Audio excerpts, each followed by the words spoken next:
everyone. Tingnan mo, so sobrang excited ko ako yung nasa awas.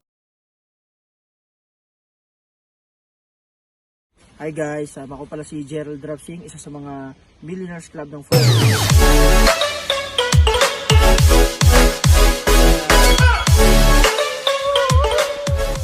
I love front row!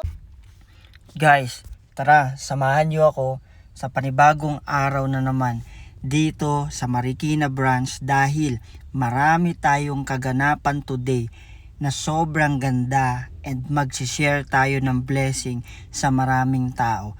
Gerald Drapsing nga pala, ang sureball na negosyante. Kung nagawa ko, mas magagawa mo.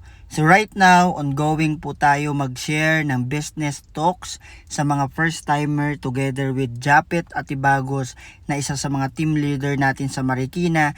And after i-share ni Japet kung paano natin sinimulan, paano natin ginawa yung business, minute natin yung mga client natin today para nang sa ganun makapag-usap kami na maganda at kung paano ko i-share sa kanila yung magandang opportunity sa ganitong klaseng negosyo.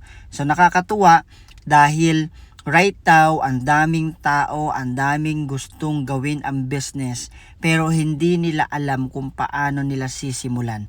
Kaya naman perfect po yung ating mga ginagawang business talks, business presentation dahil marami na naman tayong mga tao na tinutulungan gawin yung ganitong klaseng negosyo. So right now, kasama naman po natin si Ma'am Annalie na kung saan all the way pa from Montalban, Rizal na dinayo pa tayo dito sa Marikina office. And ang good news, after the presentation, right now, isa na po siya sa mag-start din ng business at gagawin niya ngayon ang negosyo na ginagawa natin. So perfect to start, perfect business ngayong taon dahil marami na naman po tayong matutulungan sa ganitong klaseng negosyo. Kaya naman sa mga susunod na araw, meron na naman tayong mga bagong business partner na ipapa-welcome sa ating community.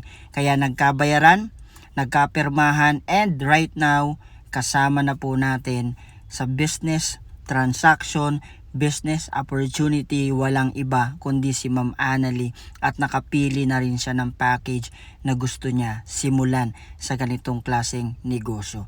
Kaya ngayon, after naman namin dito, rekta kami dito sa cashier para kunin yung kanyang products para nang sa ganun makapag-start na at masimulan niya na ang kanyang negosyo.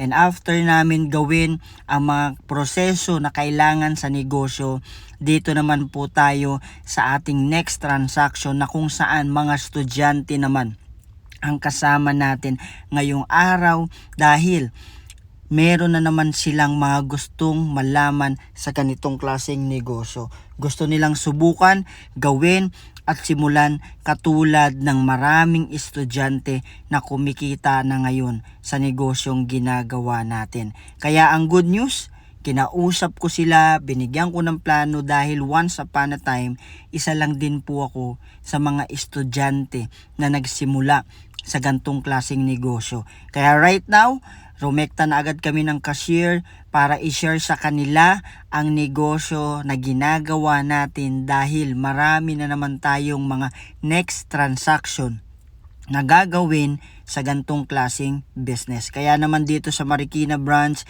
talagang super welcome ang mga business partner natin dahil parami ang mga gustong gawin ang negosyo natin sa community. Kaya again guys, kung ikaw yung taong hindi pa alam kung paano ginagawa yung negosyo na to, PM mo lang ako, isi-share ko sa'yo kung paano namin ginagawa ang business na nakakatulong na sa sarili mo, nakakatulong ka pa sa ibang tao na kumita at kumuha din ng pangarap na ginagawa mo. Kaya right now, marami pang kasunod na presentation. See you in the